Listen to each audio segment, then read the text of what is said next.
মাধ্যমিকের প্রথম দিনেই ইন্টারনেটে প্রশ্ন বেরিয়ে যাওয়ার অভিযোগ।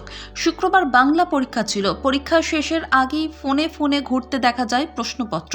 কেউ বা কারা ছবি তুলে এই প্রশ্ন সমাজ মাধ্যমে ছড়িয়ে দিয়েছেন বলে অভিযোগ। যে প্রশ্ন ছড়িয়ে পড়েছে, পরীক্ষা শেষের পর ছাত্রছাত্রীদের কাছ থেকে পাওয়া আসল প্রশ্নপত্রের সঙ্গে তা মিলিয়ে দেখা হয়েছে। প্রশ্ন হুবহু মিলেও গিয়েছে, অর্থাৎ আসল প্রশ্নপত্রের ছবিই কেউ তুলে সমাজ মাধ্যমে ছড়িয়ে দিয়েছে। এই ঘটনায় পরীক্ষা শেষের 1 ঘন্টার মধ্যে দোষীদের চিহ্নিত করা গিয়েছে বলে জানিয়েছে পর্ষদ। মালদহের 2 পরীক্ষার্থীর পরীক্ষা বাতিল করা হয়েছে। প্রতি বছর মাধ্যমিকের প্রশ্ন পরীক্ষার আগে ফাঁস হয়ে যাওয়ার অভিযোগ প্রকাশ্যে আসে। সেই সম্ভাবনা এড়াতে এবছর বাড়তি সতর্কতা অবলম্বন করেছিল মধ্যশিক্ষা পর্ষদ। পাতা হয়েছিল বিশেষ ফাঁদ। প্রশ্নপত্রের মধ্যেই সেই ফাঁদ লুকিয়েছিল। প্রশ্নপত্রগুলি এবছর এমনভাবে তৈরি করা হয়েছিল যাতে কেউ তার ছবি তুললে তাকে চিহ্নিত করা সম্ভব হয়। প্রশ্নপত্রে প্রত্যেক প্রশ্নের পাশে একটি কিউআর কোড ছেপেছিল পর্ষদ। কেউ ছবি তুললে সেই কিউআর কোডের সূত্রেই ছবিটি কোথা থেকে তোলা হয়েছে তা চিহ্নিত করা সম্ভব বলে জানিয়েছিল পর্ষদ। রাজ্যের যে কোনো প্রান্ত থেকেই প্রশ্নের ছবি তোলা হোক না কেন, পর্ষদ তা জানতে পারবে বলে দাবি করেছিল। সেই ফাঁদেই পা দিয়েছেন মালদহের 2 পরীক্ষার্থী।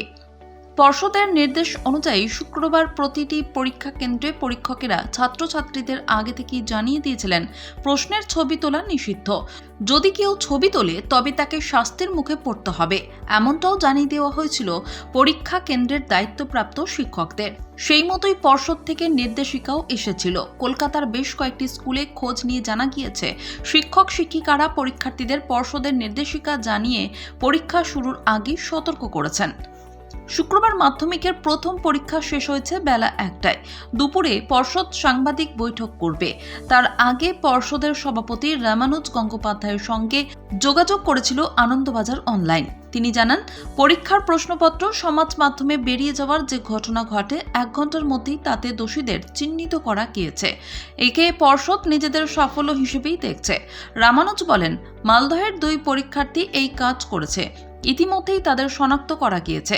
তাদের পরীক্ষা সম্পূর্ণ বাতিল হয়ে গিয়েছে। মাধ্যমিক রেজিস্ট্রেশনই বাতিল করে দিয়েছে পর্ষদ। এবছর প্রায় 10 লক্ষ পরীক্ষার্থী মাধ্যমিক দিচ্ছে। আগামী 12 ফেব্রুয়ারি পর্যন্ত পরীক্ষা চলবে।